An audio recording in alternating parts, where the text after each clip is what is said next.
नमस्कार, मैं जतन सिंह और आप देख रहे हैं चूरू झलक। अगर आपका भी कोई परिचित, अगर आपका भी कोई घर का सदस्य नशा मुक्ति केंद्र में है तो इस वीडियो को अंत तक जरूर देखें।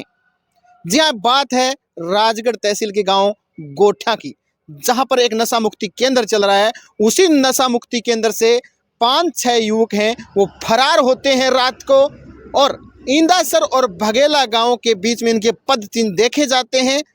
पहले ग्रामीणों ने सोचा कि ये कोई चोर हैं जो पद चिन्ह देखे गए थे 5-6 लोगों के, क्योंकि इंदासर गांव में सरपंच के घर तकरीबन 1.5 साल पहले चोरी हुई थी और चोरी की वारदात को अंजाम दिया गया था। उसी के चलते ग्रामीण हैं वो परेशान थे और दोनों ही गांव के ग्रामीण उन पद चिन्हों का पीछा करते हुए पहुंचे तो एक युवक मिला उनको। उनसे पूछताछ की तो उस युवक ने बताया कि उसके पास गाड़ी थी और कुछ लोग आए, वो गाड़ी छीनकर वो फरार हो गए। लेकिन जब प्रेशर बनाया गांव वालों ने तो उस युवक ने कहा कि वो गोठा बड़ी स्थित एक नशा मुक्ति केंद्र में रहता है, यानी कि 2 महीने 17 दिन पहले उसके घर वाले वहां पर छोड़ के गए थे। और उसका कहना है कि उस कस्टडी के अंदर जहां नशा मुक्ति केंद्र है कोई व्यवस्था नहीं है और 3rd डिग्री टॉर्चर किया जाता है।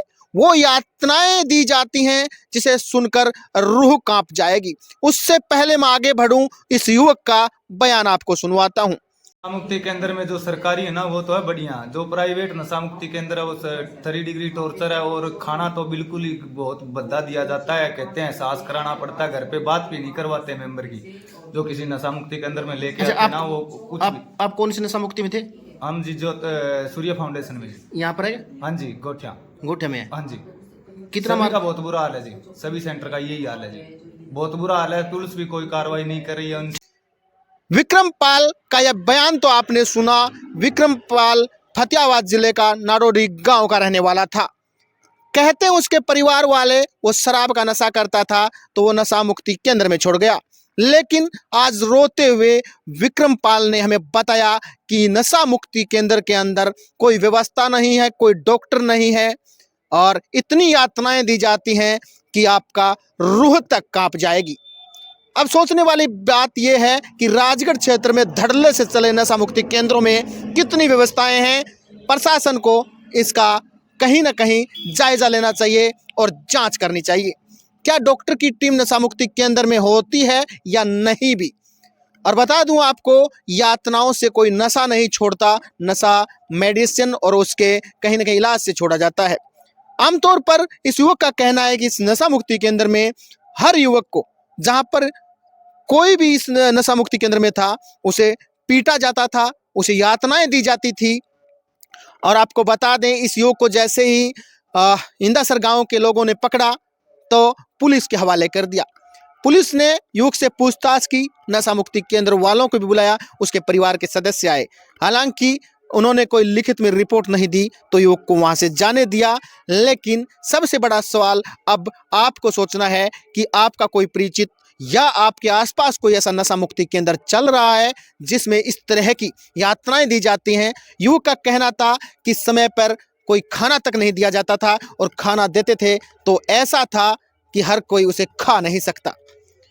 अब बताइए आप, एक नशे से पीड़ित उसे परिवार नशा मुक्ति केंद्र में छोड़ के आता है और उसे उस तरह की यातनाएं दी जाती हैं। जो युवक ने कहा, जो विक्रम पाल युवक था, उसने कहा कि साहब मुझे नशा मुक्ति केंद्र में छोड़ने से अच्छा जहर दे दीजिए, मैं हंसते हंसते पी लूँगा। तो इस बयान में कहीं ना कहीं बड़ा राज छुपा है और इन नशा मुक्ति केंद्रों की है वो जांच है, वो होनी चाहिए। सुबह खेत में जा रहे थे, 4 आदमी को बगैर चप्पलों की पैड मिली और हम उसके पीछे पीछे घूमते रहे। वो मिट्टी बटोर बघेला होते हुए निकलते थे, एक खेत में मिले एक आदमी, हमने उनको हम बघेले वाले ले गए। वहाँ से हमने पुलिस के हवाले करवा दिया गोठिया बड़ी की वजह से। और ये 4 आदमी थे जो पैदल घूम रहे थे, तो उनका हमने पीछा किया। पीछा करते करते मिट्टी बटोड़ और बघेला के सिवाने में जाके इनको पकड़ा, जो कि एक आदमी हमें मिला जो बघेले गए के खेत में मकान था उसके अंदर। उसके बाद में वो बघेले वाले लेके आ गए थे और वो पुलिस के हवाले कर दिया। वह इंदासर की रोई में, इंदासर से गांव से निकलते साथ 4 आदमियों को खोज मिले और वहाँ पर पहले बलवीर जाता के खेत में बलवीर खेत में वो पैर खोज देख के फोन किया सरपंच साहब कन बगैर जूते को उगाना पैरा सरपंच साहब कन फोन किया हम सरपंच साहब को करने बैठे था फिर हम गाड़ी में बैठ के गया जब हमने 4 को आदमियों को खोज मिले उगाना पाएंगे उससे हम पेड़ों को पीछे किया मिट्टी के रोई में मिट्टी रोई से फिर वो मिली वापिस आ गई बटोड़ की रोई में और बटोड़ की रोई से फिर बघेला की रोई में चल गई बघेले एक जोड़ में एक आदमी उड़ा मिला 3 गया बाज और बघेला ने इसको पकड़ रखा था हमें जाके बता दी भी ये आदमी आए जाए एंड फिर झूठ बोली कि मेरे को बलोरो खोस ली मैंने मार की गिर गया झूठ बोले साफ ही हो फिर आने पाछा हाँ भर ली कि मैं नशा मुक्ति में से भाज्यो हूँ और मैं आके उड़ा रुक गयो मेरे साथ 4 आदमी और था गए आमी फिर गोठा चौकी में फोन करो गोठा चौकी से फोन करके यानी पूरा लिया आया मैं हमारी बात करने की ये है भी नक्शा मुक्ति में पूरा आदमी छोटे हैं तो आने क्यों बाजें खुला के रात में पेट्रोल क्यों को नहीं उड़ायो और कंट्रोल नहीं करते तो इसको सरकार रद्द किया जाए नहीं इसको आक्रोश होगा इसको धरना प्रदर्शन किया जाएगा जो कंट्रोल नहीं हो हमारे घटना हो रही थी पीछे डकैती पड़ी सरपंच साहब के और उसके वजह से हमें इनका पीछे किया भय हो हमारे भाई घटना और भी कर सकते हैं ये अब नक्शा मुक्ति इसको खिलाफ कार्रवाई होनी चाहिए और इसको कंट्रोल करवाओ मीडिया से आपसे निवेदन है और चौकी से 100 मीटर की दूरी पड़ती है नक्शा मुक्ति और फिर आदमी कौन रुक रहा है